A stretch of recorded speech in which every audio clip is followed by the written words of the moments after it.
사도행전 13장 1절부터 함께 첫 번째 표라그품한 저희들이 함께 한 음성으로 같이 읽겠습니다. 3절까지 읽습니다. 안디옥 교회에 선지자들과 교사들이 있으니 곧 바나바와 니게르라 하는 시몬과 구레네 사람 루기오와 분봉왕 헤롯의 젖동생 마나엔과 및 사울이라. 주를 섬겨 금식할 때에 성령이 가라사대 내가 불러 시키는 일을 위하여 바나바와 사울을 따로 세우라 하시니 이에 금식하며 기도하고 두 사람에게 안수하여 보내니라. 아멘. 지금까지의 시간을 잠깐 간단하게 정리를 한번 해보겠습니다. 우리가 지금 계속 보는 사람이 바나바예요. 바나바의 본명이 뭐죠? 요셉이었어요. 근데 이제 사람들이 이 요셉을 바나바라고 불렀어요. 출신은 어디예요? 구브로 출신이에요. 사이프러스, 구브로 지중해 안에 있는 섬, 구브로 사이프러스 꽤 큰 섬입니다. 섬 출신입니다. 이 사람의 그 혈통은 레위 지파의 사람이다. 레위 지파가 하는 일은 성전에서 봉사하고 섬기는 일을, 조상적부터 섬기는 일에 종사했던 그 지파의 사람으로 바나바가 태어났습니다. 그가 밭을 팔아 그 판값을 사도들의 발 앞에 두므로 사도들이 그것을 가난한 자들에게 나누어주었다. 사도행전 2장 42절 이하고 4장에 보게 되면 초대교회의 유무상통하는 아름다운 교회의 모습을 나타냅니다. 있는 사람이나 없는 사람이나 모두가 다 함께 서로 통용하고 서로 함께 살아갔다. 그것을 요사이 말로 바꾸면 더불어 살아가는 공동체, 복지사회를 이뤘다 그러는 겁니다. 이 복지라는 말은요, 함께 산다, 더불어 산다 그런 뜻입니다. 복지라는 말이, 웰페어라는 말이 그런 말이에요. 근데 장애인 복지, 장애인과 비장애인이 함께 더불어 산다. 여성 복지, 차별이 없는, 여성의 차별이 없는, 남성과 여성의 차별이 없는, 노인들과 함께, 노인들도 모든 아동들도 함께, 그래서 붙이는 겁니다. 노인 복지, 아동 복지, 장애인 복지, 함께 더불어 살아간다. 더불어 살아간다. 누가 가진 사람은 잘 살고 가지지 못한 사람은 못 사는 그런 사회가 아니라 가진 사람이나 가지지 못한 사람이나 더불어 함께, 가진 사람들이 함께 나누어 줌으로 인해서 살아간다는 거죠. 이것이 소위 복지 공동체. 초대교회 공동체는 복지 공동체였습니다. 더불어 함께 사는. 누가 잘 사냐, 누가 예수 믿어서 잘 사냐가 아니라 내가 어떤 잘 사냐보다 더 중요한 문제는 함께 살아가느냐, 내가 얼마나 많이 가지느냐에 대한 관심보다도 다른 사람들이 얼마나 가지지 못한 것에 대한 관심을 갖고 내 가진 것을 나누어 주는 공동체, 이것이 소위 초대교회 공동체였다고 말합니다. 유명한 윌리엄 바클레이는 이런 이야기를 했습니다. 우리는 내가 얼마나 가졌는가 보다는 다른 사람이 얼마나 가지지 못했는가에 관심을 더 가질 수 있어야 한다고 말하며, 이는 곧 바나바의 사상이요 예수님의 사상이라고 말합니다. 이것이 윌리엄 바클레이가 쓴 초대교회의 생명력이라고 하는 책 가운데서 이렇게 이야기를 하였습니다. 그래서 바나바가 첫 번째 어떤 사람인가? 바나바는 섬기는 사람이었다. 우리가 함께 섬기는 사람이었다고 함께 생각해 보았습니다. 나누고, 요사의 말로 바꾸면 구제를 잘하는 거죠. 근데 어느 정도였는가? 자기 밭을 팔아서 내놓았습니다. 흉내내다가 끔찍한 일 당한 사람 있죠? 바나바는 사도행전 4장에 나오는데요, 4장에 그가 모든 사람에게 칭송받는, 권면하고 위로하는 권위자, 컴포터, 소위 그런 권위자라는 칭송을 받게 되자 그것을 흉내냈던 사람이 아나니아와 삽비라인데, 그들도 밭을 팔아서 일부를 숨기고 베드로 앞에 가지고 왔다가 베드로가 묻습니다. 이 밭 판값 전부냐고 물었더니 전부라고 그래요. 네가 어떻게 성령을 속이느냐. 그렇게 해서 죽죠. 그 아나니아가 죽고 그 이후에 부인 삽비라가 들어와서 똑같이 죽임을 당합니다. 섬기는 것은 내가 마음에서 진심으로 우러나서 해야 된다 하는 것이죠. 흉내내며 잘못하다가 아나니아와 삽비라, 저는 그런 사람을 가르쳐다 바치고도 죽었다 이렇게 말합니다. 바치고도, 안 바치고 죽지 않는 게 더 낫죠, 그죠? 그래야 또 변화될 가능성이 있으니까. 여하간 바나바는 섬기는 사람으로 가장 먼저 나타났다고 그랬습니다. 두 번째로 바나바는요, 어떤 사람이었는가? 요거는 잠깐 그냥 스치면서 지나갔기 때문에 혹시 여러분들이 기억을 못 하실 수도 있는데, 사울을 초대교회에 소개했던 사람이에요. 사울 안에 담겨진 무한한 가능성을 보았습니다. 사울의 많은 약점보다 사울의 장점을 보고 그를 초대교회에 시켰습니다. 성경 잠깐 찾아보고 넘어가겠습니다. 사도행전 9장 26절입니다. 사도행전 9장 26절.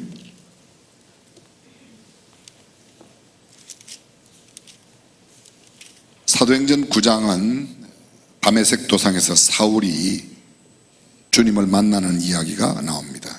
26절로 가겠습니다.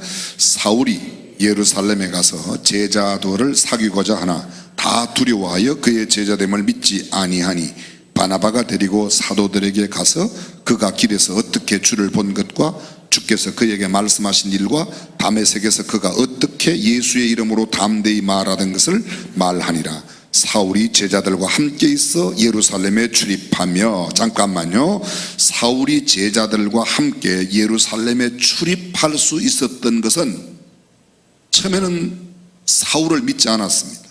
사울을 믿지 않았습니다. 오히려 사울을 공포의 대상으로 생각했습니다. 여러분, 그 바로 9장 26절 직전에 나오는 말씀을 보게 되면 23절, 여러 날이 지나며 유대인들이 사울 죽이기를 공모하더니 그 계교가 사울에게 알려지니라. 저희가 그를 죽이려고 밤낮으로 성문까지 지키거늘 그의 제자들이 밤에 강주리에서 사울을 담아 성에서 달아내리니라. 사울이 얼마나 포악한 사람이었는지 다메섹에 있는 믿음의 형제를 잡으러 가다가 주님을 만나게 되죠. 그리고 난 다음에 집가에 들어가서 아나니아에게 안수를 받고 눈이 뜨이게 됩니다. 오늘 성경 사도행전은 그게 나오지 않지만 갈라디아서 보게 되면 그가 그리고 난 뒤 유대의 광야로 나가서 유대가 아니고 아라비아 광야로 나가서 3년 동안 하나님과 함께 지내는 시간을 갖고 다시 예루살렘에 돌아옵니다. 근데 예루살렘에 돌아왔어도 사람들은 사울이 변하였다고 믿지 않았기 때문에 사울을 잡아 죽이려고 되죠. 그리고 또 한편에서는 사울이 혹시 예수 믿는 사람을 가장해서 예수 믿는 사람들 가운데 들어와 예수 믿는 사람들을 한꺼번에 잡아 죽이려고 그렇게 하는 게 아닌가 해서 아무도 믿지 않았던 겁니다. 근데 예루살렘 교회에 드나들 수 없는 그때 상황에 이 사울을 데리고 들어가서 예루살렘 교회의 제자들에게, 베드로 안드레 그 외에 예수 믿는 사람들에게 사울을 소개한 사람이 누구예요? 바나바예요. 이 바나바는 다른 말로 말하면 이 남들이 보지 못하는 것을 보는 겁니다. 다른 말로 표현하면 이렇게 말할 수 있어요. 최선의 경우를 생각해요. 남들이 보지 못하는 또 하나의 최선의 경우를 생각한 사람, 남들이 보지 못하는 그것을 보는 또 하나의 눈을 가지고 있었어요. 보는 눈을 가지고 있었어요. 여러분, 종종 말씀드리지만 이 강대상만한 돌덩어리 안에 저 종만한 금이 들었다고 그러면 이 돌멩이를 뭐라고 그래요? 금이 섞인 돌멩이를 뭐냐고 그러냐고 여쭤봤어요. 금광석이라고 그래요. 금이 들어있는, 철이 들어있는 돌멩이를 철광석이라고 그래요. 동이 들어있는 것을 광석이라고 그래요. 통칭 그 안에 여러 가지가 들어있는 광석이라, 주석 광산, 철 광산, 석탄 광산, 금 광산, 거기서 금이 들어있는 돌멩이를 캐다가 금 이외의 다른 모든 것들을 다 골라내면 금만 남지 않습니까? 그럼 이만한 돌멩이 안에, 이만한 바위 덩어리 안에 저 종만한 금이 들었다고 그러면 이거 가치가 있어요, 없어요? 돌이 많이 보여요? 금이 많이 보여요? 아니, 이만한 돌덩이에, 바위덩이 안에 이만한 금덩이가 들어있으면 바위가 많이 보이냐 돌이 많이 보이냐 그것을 여쭤봤어요. 뭐가 많이 보여요? 바위가 많이 보여요. 돌이 많이 보여요. 그래도 금광석으로 알아보는 눈을 가진 사람은 이 바위덩어리를 길을 쓰고 가져가는 겁니다. 여러분이 잘 아시는 생각하는 사람, 로댕에 생각하는 사람 이렇게 되지 않습니까? 그 로댕에 생각하는 사람, 그게요, 등산로에 사람들의 길을 방해하던 바위덩어리였어요. 근데 로댕이 그 바위덩어리를 보고, 야, 내 작업실로 옮겨라. 그리고 맨날 두들겨 내는 겁니다. 밑에 작업실에 심부름하던 사람은 그걸 옮기는 것 자체를 얼마나 힘들게 생각했겠어요. 일정한 기간이 지나고 나니까 거기서 그 유명한 로댕에 생각하는 사람, 우리가 알고 있는 바로 그 작품이 나온 거죠. 로댕은 바위덩어리 안에서 생각하는 사람을 보는 거예요. 소크라테스의 아버지가 조각가였어요. 무엇을 잘 조각했는가? 사자상. 바위덩어리를 갖다 놓고 다 쪼아내고 그러면 사자상이 나오는 겁니다. 남들은 보지 못하는 것을 보고 만들어내는 사람을 우리는 굉장한 예술인이다, 또 여러 가지로 그렇게 표현하죠. 마찬가지입니다. 사울 안에 담겨진 남들이 보지 못하는 긍정적인 좋은 면, 최선의 경우를 보고 남들이 보지 못하는 금덩어리를 보았어요. 누가요? 바나바. 우리는 주로 눈에 많이 보이는 거, 나한테 다가오는 것을 많이 보지만 남들은 보지 못하는 것을 보는 겁니다. 어떤 사람은 바나바 같은 사람. 그래서 바나바가 아니었다면, 물론 하나님께서는 사울을 다른 방법으로 쓰실 수도 있어요. 그런데 하나님께서 사울을 바울로 쓰시는데 사용했던 사람은 바나바였고, 그 바나바의 특징은 남들이 보지 못하는 사울 안에 감추어진 무한한 가능성을 보았습니다. 사울이 어떻게 다메섹 도상에서, 다메섹으로 가는 길 가운데서 주님을 만난 것과, 그가 주님을 만난 뒤에 다메섹에 들어가서 어떻게 주님을 전한 것과, 그가 복음과 함께 살아왔던 다른 사람들은 모두 다 박해자 사울로 보았지만, 바나바는 사울이 변하여 이미 하나님의 종으로 쓰임받고 있는 모습을 보았습니다. 우리 모두를 생각해 보세요. 약점 없는 사람이 어디 있겠어요? 그러나 약점을 보지 않고 그 사람이 존귀하게 쓰임받고 있는 강점과 장점을 바라본다면 우리는 얼마든지 좋은 미래를 만들어 갈 수 있고 하나님의 위대한 사람들을 세울 수 있는 줄로 믿습니다. 우리 시대에 눈에 보이는 것을 너무 중요하게 생각해서 이 비지블한 것만, 가시적인 것만 소중하게 여기지만 보지 못하는 것을 볼 수 있는 눈을 갖고 사울 안에 바울을 보았던 바나바 같은 저와 여러분들이 될 수 있기를 주님의 이름으로 축복합니다. 우리가 아까 섬기는 사람, 돕는 사람, 구제하는 사람, 나누는 사람, 여기에서도 마찬가지예요. 여기 사도행전 4장 말고도요, 우리가 처음 읽었던 사도행전 4장 36절, 33절, 36절까지 그 구절 말고도 사도행전 12장에도 보게 되면 흉년을 만난 그곳에 바나바를 통해서 도움의 손길을 보내는 예루살렘 교회의 미덕이 사도행전 12장에 나타나요. 사도행전 12장에 나타나요. 한번 찾아보고 넘어갈게요. 사도행전 12장 25절, 사도행전 12장 25절입니다. 시작.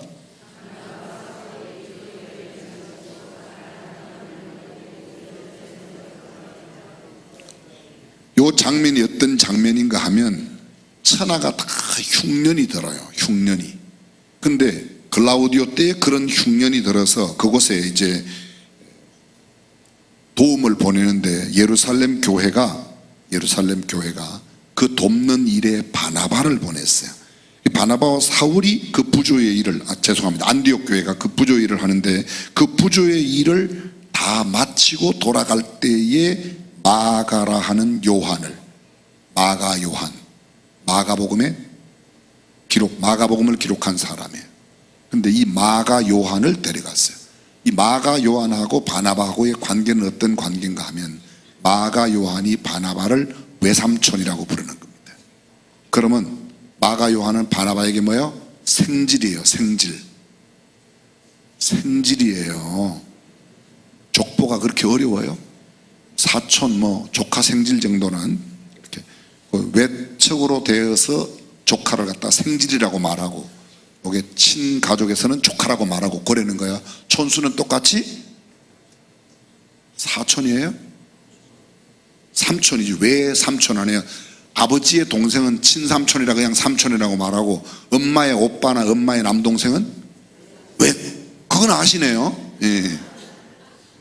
그 외삼촌은 자기의 여동생이나 누나의 아이를 갖다가 생질이라고 그러잖아요. 생질. 그게 맨날 조카 관계야. 그게 친가 내에서는 조카라고 그러고, 외가에서 이쪽에 고종사촌 관계 있는 사람들, 아들, 딸 사이에 고종사촌 관계 있는 사람들은 생질이라 그렇게 부르는 겁니다. 그래서 이 요한 마가가 바나바의 생질이에요. 생질. 여하간 그때 이렇게 데리고 온 이야기가 있습니다. 우리가 지난번에 보았던 이야기가 이제 세 번째 이야기입니다. 사도행전 11장 다시 보겠습니다. 사도행전 11장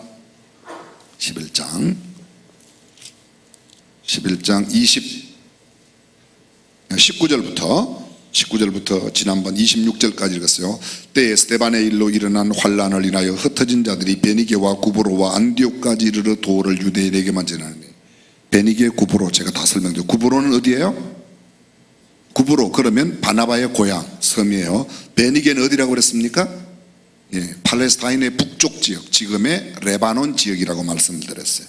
그 다음에요, 안디옥은 소아시아에 있는 지역입니다. 안디옥에까지 이르러 도를 유대인에게만 처음에 전했는데, 그 중에 구브로와 구레네 몇 사람이 안디옥이라. 구브로, 구레네는 아프리카 북쪽에 있는 지역이에요. 아프리카 북쪽에. 근데 구브로 섬에 있는 사람하고 아프리카 북쪽에 있는 구레네 몇 사람이 안디옥에 와서 헬라인에게도 말하여 주 예수를 전파하니, 이게 이방인에게 복음을 전파하기 시작한 거예요. 21절, 주의 손이 그들과 함께 하심에 수다한 사람이 믿고 주께 돌아오더라. 헬라인에게 복음을 전했는데 수다한 사람이 돌아왔다. 헬라인들이 돌아왔어요. 그래서 안디옥 교회는 이방인과 유태인이 함께 교회를 이루었는 겁니다. 22절, 예루살렘 교회가 이 사람들의 소문을 듣고 바나바를 안디옥까지 보내니, 그때 바나바는 예루살렘에 있었죠. 근데 안디옥에 이런 복음에 흥황한 소식을 듣고 바나바를 보냈던 겁니다. 23절, 바나바가 저가 이르러 바나바요, 하나님의 은혜를 보고 기뻐하여 모든 사람에게 굳은 마음으로 주께 붙어 있으라고 그러네. 자, 저를 잠깐 주목해 요 대목이에요. 바나바가 가서 뭘 봤다고요? 하나님의, 거기 보세요. 거기 23절, 저가 이르러 하나님의 은혜를, 뭘 보고요? 하나님의 은혜를 봤다는 겁니다. 이게 참 중요해요. 와서 예루살렘에서 온 바나바가 가서 여기 유대인도 있고 이방인도 있네, 이런 이방인 유대인 이런 걸 구분하게 본 게 아니에요. 교회에 들어와서 똑같이 말씀을 듣고 예배에 참여해도 사람들이 내가 어떤 사람이냐에 따라서 보는 게 달라요. 대부분의 사람들이 많이 우리 교회 오면 예배가 살아있어요, 굉장히 열정적이에요, 찬양이 어쩌면 그렇게 아름다워요, 고 목사도 괜찮네요, 이런 이야기를 해요. 그게 왜 그렇게 못마땅하세요? 그렇다는 거예요. 그런데 꼭 참 신기하게 그 중에 꼭 안 된 거, 모자라는 거, 그거를 또 보는 사람이 있어요. 마이크 소리가 너무 새 소리가 나더라, 왜 그렇게 소리들을 왜 그렇게 지르냐, 왜 그렇게 꼭 하나님이 귀 잡섰냐, 왜 이렇게 큰 소리로 기도를 하냐, 꼭 하여간 부정적으로 말하는 사람도 있어요, 없어요? 있어요. 저는 여러분이 그런 사람이 아니기를 바랍니다. 그것도 필요하긴 해요. 필요하긴 한데 하나님의 구속의 역사를 이루는 데는 가룟 유다가 필요하지만 굳이 내가 가룟 유다가 될 필요는 없다. 아멘. 누가 해도 할 것 같으면 내가 해야죠. 그런 사람이 있어요. 또 그런 사람은 이렇게 말해요. 그 악역을 누가 합니까? 내가 안 하면 누가 합니까? 굉장히 정의의 사도처럼 말하지만 그 사람은 결국은 버림받습니다. 쥐를 잡는 데 사용한 장작개비를 중요하다고 수건에 싸서 장롱 속에 묻어두는 사람은 아무도 없습니다. 쥐 잡는 데 쓰임받은 장작개비는, 피 묻은 장작개비는 불 속으로 들어갈 수밖에 없다는 거예요. 그걸 내가 굳이 나는 쥐 잡는 데 장작개비로 쓰임받겠다, 여러분 말고도 저 밖에 많이 있으니까 우리들은 긍정적이고 적극적이고 하나님의 말씀에 순종적인 사람이 되시기를 바랍니다. 그래서 여기 보면 바나바가 안디옥 교회를 세우는 일에 결정적으로 역할을 감당해요. 23절 계속해서 읽어보겠습니다. 23절 24절 시작. 하나님의 은혜를 보고 기뻐하여, 계속해서 바나바의 위대함이 여기에 있습니다. 바나바의 위대함. 주님께 붙어 있어라. 주님께 붙어 있어라. 지난주 설교 가운데 참 목자와 거짓 목자 이야기를 할 때 참 목자는 양을 아낀다, 양을 아끼지 않는 것과 구분된다고 그랬어요. 참 목자와 거짓 목자의 사이는 성도들을 주님께 붙게 하느냐 나를 붙게 하느냐. 물론 사역자가 주님께 딱 붙어 있어서 주님과 함께 할 때 그렇게 함께 할 수 있지만 바나바는 주께 붙어 있어라 권하였다. 그 다음 말씀이요.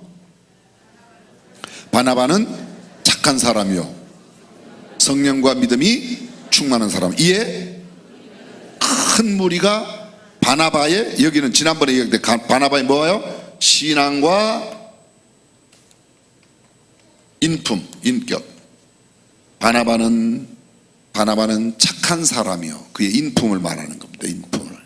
그는 믿음이 충만하였다. 성령이 충만한 바나바의 모습, 믿음이 충만한 모습, 신앙과 인격, 하모니를 이루었다는 겁니다. 초대교회의 사도행전 6장에 보게 되면 7 봉사자를 뽑을 때의 기준이 뭐야? 형제들아 너희 가운데서 믿음과 성령이 충만하고, 그 다음에요 칭찬 듣는 사람 7을 택하라. 그 칭찬 듣는 부분이 바로 이 부분이에요.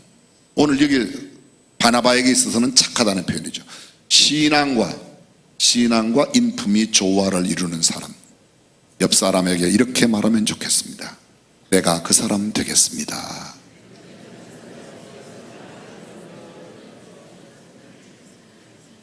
그렇게요. 신앙과 인품이. 저는 교회는 어떤 면에서는요 하나님 보시기에는 신앙이 제일 중요하지만 사람들을 보기에는 우리의 신앙보다도 더 먼저 보는 게 우리의 성품을 더 많이 봐요. 그래서 마태복음 5장 13절 이하부터 보면 너희는 세상의 소금이다, 너희는 세상의 빛이다. 그 다음에 16절 이러므로 너희 착한 행실을 저들에게 보여 저들로 하여금 하나님께, 모든 사람이 하나님께 영광을 돌리게 해라. 사람들은 우리의 금식기도나 우리의 철야기도나 우리의 성경 백독, 성경 10번 필사에 감동을 받는 게 아니라 우리의 착한 삶의 모습을 본다. 그래서 인품과 신앙은 함께 병행해야 된다. 바나바는 신앙과 인품이 조화를 이루는, 하모니를 이루는 사람이었다는 겁니다. 이제 오늘 네 번째 사도행전 13장 1절 다시 본문으로 가겠습니다. 우리가 아까 읽었던 말씀 3절까지 읽었던 말씀이에요. 여러분 안디옥 교회는 우리가 지난번에 보았죠. 사도행전 11장 26절 오늘 안 읽었는데 비로소 그리스도인이라 칭함을 받았다. 신앙과 인격을 겸비한 이 바나바가 안디옥에 가서 사역을 함으로 인해서 제자들이 비로소 안디옥에서 그리스도인이라 일컬음을 받게 되었다. 우리가 그리스도인 지난번에 간단하게 설명하였습니다. 그런데 이렇게 안디옥 교회가 아름답게 성장하고 있는 안디옥 교회의 13장 1절 함께 읽습니다. 안디옥 교회의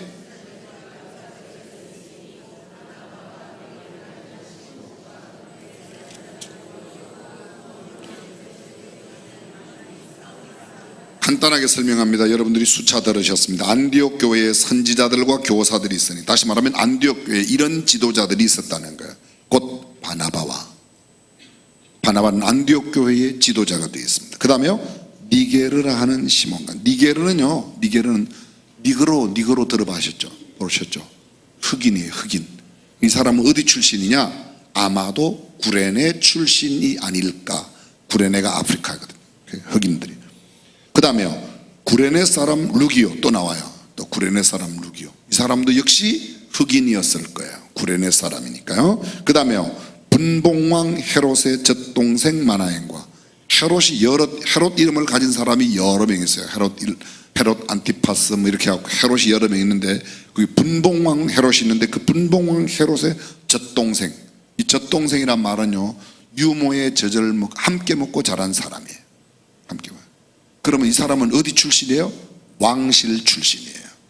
왕실 출신이에요. 그렇겠죠. 분봉왕 헤롯. 분봉왕 헤롯이 어려서 젖 먹을 때에 같이 젖을 먹고 자란 사람이란 말이에요. 그러니까 왕이 될 사람이 젖을 먹을 때에 함께 젖을 먹은 사람이니까 그 형제란 말이죠. 성경 그렇게 분봉왕 헤롯의 젖 동생, 동생이니까 형제죠. 그렇죠? 예. 형은 왕이 되고 동생은 뭐가 됐어요? 안디옥 교회의 지도자가 되었다는 겁니다. 그 다음에요, 젖 동생 마나엔이고 및 사울이라. 사울도 여기 와서 이렇게 돼 있어요. 자, 잠깐만요. 우리가 이 사울이 어떻게 안디옥 교회에 나타나 있는가? 지난주 기억나세요? 바나바가 안디옥 교회 가서 죽게 붙어 있으라고 열심히 권해서 안디옥 교회 부흥이 크게 일어났어요. 근데 너무 사역이 많으니까 혼자 감당할 수가 없어서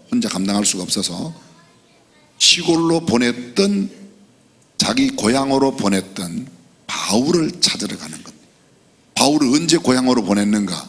한번 다시 찾아보겠습니다. 사도행전 9장으로 갑니다. 사도행전 9장으로 가겠습니다. 9장 29절, 우리가 아까 28절까지 읽었어요. 사울이 제자들과 함께 있어 예루살렘에 출입하며 또 주 예수의 이름으로 담대히 말하고 헬라파 유대인들과 함께 말하며 변론하니 그 사람들이 죽이려고 힘쓰거늘. 왜요? 사울의 계종과 사울의 계심, 사울이 예수 믿는 걸 믿지 않는 겁니다. 30절, 형제들이 알고 가이사라로 데리고 내려가서 다소로 보내니라. 사울의 고향이 다소예요. 다소. 하도 사울을 죽이려고 그러니까 예루살렘에 더 이상 두지 못하고, 처음에는 예루살렘 제자들과 함께 출입을 하며 했는데 사울이 열성적으로 말씀을 전하는데요, 그것을 싫어하는 사람들이 사울을 죽이려고 하는 거예요. 그랬더니 바나바와 형제들이 이 사울을 데리고 자기의 고향에 내려가 있어라, 그렇게 고향에 간 겁니다. 11장 가겠습니다. 11장 25절, 아까 우리가 24절까지 읽었어요. 바나바는 착한 사람이요 성령과 믿음이 충만한 자라 이에 큰 무리가 죽게 더하더라. 바나바가 사울을 찾으러 다소에 가서, 언제 다소에? 아까 보냈잖아, 그죠? 9장에서 보냈죠? 그 보낸 그 사울을 찾으러 다소에 가서 만남에 안디옥에 데리고 와서 둘이 교회에 1년간 모여 있어 큰 무리를 가르쳤고 제자들이 안디옥에서 비로소 그리스도인이라 일컬음을 받게 되었더라. 바나바가 시골에 가 있는, 고향에 보내었던 그 사울을 데리고 와서 안디옥 교회의 지도자가 됐던 겁니다. 13장, 그래서 13장 1절, 안디옥 교회에 선지자 교사들이 있는데 바나바가 맨 먼저 나오고 사울은 그 교사들 가운데, 지도력 가운데 아마도 요새로 말하면 저 전도사님이 아닐까, 이런 생각이 봅니다. 어디 가서 전도사라고 그러진 마십시오. 2절, 13장 2절 시작. 주를 섬겨 금식할 때에 성령이 가라사대 내가 불러시키는 일을 위하여 바나바와 사울을 따로 세우라 하시니 이에 금식하며 기도하고 두 사람에게 안수하여 보내니라. 이게요 안디옥 교회의 선교사 파송이에요. 안디옥 교회 복음이 흥황했어요. 바나바가 사울을 고향에 가서 데리고 와서 1년 동안 열심히 가르쳐서 비로소 그리스도인이라 일컬음을 받게 되었던 거예요. 안디옥 교회 부흥의 역사가 크게 일어났던 거죠. 근데 그 이후 이 안디옥 교회가 일어난 흉년에 예루살렘에도 전국에 일어났던 그 많은 흉년에 도움을 주기 위해서 보내는데, 바나바와 함께 돕는 일을 감당하기 위해서 예루살렘에 가요. 예루살렘 교회는 모교회, 안디옥 교회가. 거기에 박해가 일어나서 쫓겨난 사람들이 안독에 와서 교회를 이루었는데, 예루살렘에 있는 흉년의 소식을 듣고 쫓겨났던 그 사람들이 예전에 나를 쫓아냈던 그 사람들에게 도움을 도로 주러 간 거예요. 이해가 되세요? 이해가 되시죠? 그렇게 도와줬던 게 아까 우리가 읽었던 12장 25절 이하 가서 그 부조의 일을 마치고 돌아올 때에 누구를 데려왔어요? 마가 요한을 데리고 왔다는 거예요. 어디로 데리고 왔어요? 안디옥으로 데려왔어요. 안디옥 교회가 예루살렘 교회도 흉년이 만났다는 것을 알고 부조금을 보냈단 말이에요. 부조금을 보냈는데 누가 가져갔어요? 바나바가 가져갔어요. 바나바가. 그래서 바나바가 그곳에 가져가서 부조 일을 마치고 돌아올 때 거기서 누구를 데려와요? 마가 요한을 데리고 어디로 와요? 안디옥 교회로 다시 온 거예요. 안디옥 교회로. 이 안디옥 교회에 데려왔다는 이야기는 그렇게 표현되어 있지 않습니까? 요한 마가를 데리고 돌아왔다 그렇게 되어 있어요. 그리고 나서 안 나타나는데요, 사도행전 13장 우리가 읽었던 그 뒤에 말씀 이제 다음 시간에 볼 텐데, 다음 시간에 보면 거기에 바울과 바나바를 따로 세워 선교사로 파송했는데 그 파송 두 사람만 파송받아 간 게 아니라 그 사람 옆에 따라가는 사람이 있어요. 그 사람이 누군가 하면 요한 마가가 따라가요. 13장 초반부에는 요한 마가가 따라갔다는 표현이 없어요. 근데 밤빌리아 버가에서 올라가려고 그럴 때 그곳에 버가라는 곳이 우상이 많은 곳이고 그것은 굉장히 언덕길이고 위험하고 환경이 좋지 않으니까 요한 마가가 나는 돌아가네 그리고 돌아가는 거예요. 돌아갔다는 이야기는 함께 처음에 같이 갔으니까 돌아갈 거 아니에요, 그렇죠? 아직도 이해가 안 되시면 빨리 발을 벗어가지고 양말을 벗어가지고 흔들어 보세요. 여하간 여기서 지금 현재 우리가 보고 있는 것은 바나바와 사울이 안디옥 교회의 뭐요? 최초의 뭐요? 선교사 역할을 했다. 선교사로 파송을 받았다. 선교사로 파송. 바나바는 참 평범한 사람이면서도 보통 평범한 사람 정도에서 머무르지 아니하고 남들이 정말 귀한 사역을 했어요. 제가 늘 시간마다 이 시간마다 쭉 이야기하고 있는 내용 가운데 공통된 것 한 가지는 우리 시대에 필요한 사람이 누구냐? 우리 시대에 필요한 사람이 바로 바나바 같은 사람이 필요하다. 돕는 일, 나누는 일에 앞장서는 사람, 최선의 경우를 생각하고 사울 속에서도 바울을 볼 수 있는 영적 해안을 가진 사람, 신앙과 성품이 일치가 되어 모든 사람들에게도 인정받고 더 나아가 열심히 사역을 감당함으로 붙일 수 있는 게 너무 많아요. 안디옥 교회 열심히 사역하는 사람이었다. 예루살렘 교회가 믿고 보낸 사람이 이 사람이었다. 여러 가지 여하간. 그리고 비로소 그리스도인이라는 이름도 가장 먼저 얻게 되었던 사람이 안디옥 교회에서 선교사를 보내는 성령의 지시함을 받고 선교사의 파송으로 가장 먼저 선교사에 피선된 사람이 피택받은 사람이 누구냐 하면 바나바와 사울을 따로 세워 주의 복음 전하는 일을 위하여 보냄을 받은 사람. 근데 안디옥 교회가 일을 기꺼이 내놓습니다. 안디옥 교회의 바나바는 무슨 목사님? 쉽게 말하면 담임 목사예요. 사울은 어떤 사람이에요? 그 교회 부목사예요. 근데 가장 중심, 안디옥 교회에 그렇게 큰 부흥을 이루었던 바나바와 사울을 따로 보내라고 그러는 겁니다. 그런데 그 말에 순종해요. 아무리 욕심을 내어도 결코 지나치다고 할 수 없는 이 담임 목사를 선교사로 내어놓으라고 하는 명령에 순종했던 안디옥 교회. 지금 우리는 안디옥 교회에 포커스가 있는 게 아니라 하나님께서 쓰셨던 바나바라는 사람, 하나님께서 쓰셨던 그 바나바가 어떤 사람이었기에 하나님께서 그렇게 쓰셨는가. 물론 궁극적으로는 모든 바나바의 모든 삶은 하나님의 은혜. 그러나 우리 입장에서 볼 때 바나바가 이런 사람이어서 하나님 앞에 쓰임받았구나 하는 것을 알게 됩니다. 그 바나바 1번 내가 되면 좋겠다, 2번 네가 되면 좋겠다. 그러면 그렇게 하세요. 3번 너하고 나하고 함께 바나바가 되자. 우리 교회는 바나바가 충만하기를 주님의 이름으로 축원합니다. 다음 시간 하겠습니다. 기도하겠습니다.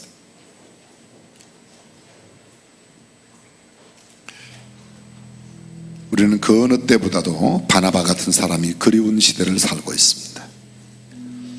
이기심이 팽배해 있고 자기 욕심이 너무 꽉 찬 가득한 세상 속에 살고 있습니다. 나를 위해서 내가 더 좋은 것, 내가 더 높은 위치, 내가 더 부유하게, 내가 남들보다 더 잘 살아야 된다고 하는 그런 가치관 속에 살고 있습니다. 하나님은 바나바를 찾고 계십니다. 나도 어렵지만, 나도 흉년을 맞이하였지만 더 어려운 사람들에게 관심을 갖고 나누고 섬기는 일, 내게 주어진 사역이 무엇이든 최선을 다하여 사역하고 남들이 보지 못하는 사울 안에 무한한 가능성을 바라보며 그 사울을 찾아내는 사람, 그리고 그를 교회에 소개하고 그와 함께 사역을 이루어가는 사람, 바나바 같은 사람이에요. 바나바는 사울 한 사람을 예루살렘 교회에 소개하고 고향으로 보내었던 그 사울 한 사람을 다시 찾아 사역지로 끌어내는데, 하나님은 그 사울을 바울로 우뚝 세워 초대교회의 귀한 역사를 이루는 것입니다. 숨겨진 하나님의 일꾼들을 찾아내는 일, 교회가 해야 되는 일이죠. 내가 섬기고 있는 목장에서, 교구에서, 내 마을에서, 내 섬기는 지역에서 남들은 비웃고 조롱하는 사람일지라도 그 안에 가능성을 바라보고 그를 하나님의 사람으로 세울 수 있는 바나바 같은 리더가 필요합니다. 역사의 무대 앞에 언젠가는 사울이 우뚝 서면서, 바울이 우뚝 서면서 그는 조용히 자기의 고향 구브로로 내려가는 장면이 있게 되는데, 원망하지 않았습니다. 오히려 바울의 사역을 더 뒤에서 기도로 후원하며 밀었습니다. 제2인자로도 얼마든지 만족하며 살 수 있었던 사람, 전능하신 우리 하나님, 우리 시대의 그리운 바나바, 바로 그 바나바 같은 사람 제가 될 수 있도록 주께서 성령으로 역사하여 주옵소서.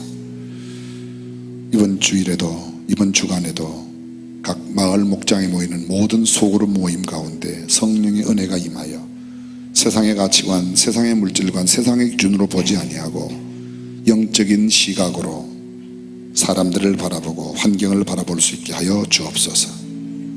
귀한 예물을 성별하여 드리는 손길 더 감사가 넘치고 더 기쁨과 은혜가 넘치는 삶이 되도록 성경에 약속한 복을 허락해 주옵소서. 돌아가는 발걸음에도 함께 하시고 모든 모임 가운데도 주의 영광만 나타나게 하여 주옵소서. 주 예수 그리스도의 은혜와 하나님의 무한하신 사랑과 성령님의 감동 감화 교통 충만하시비 다시 한번 바나바를 거룩한 마음으로 가슴에 새기며 돌아가는 모든 믿음의 권속들 가운데 항상 함께 하시기를 간절히 축원하옵나이다.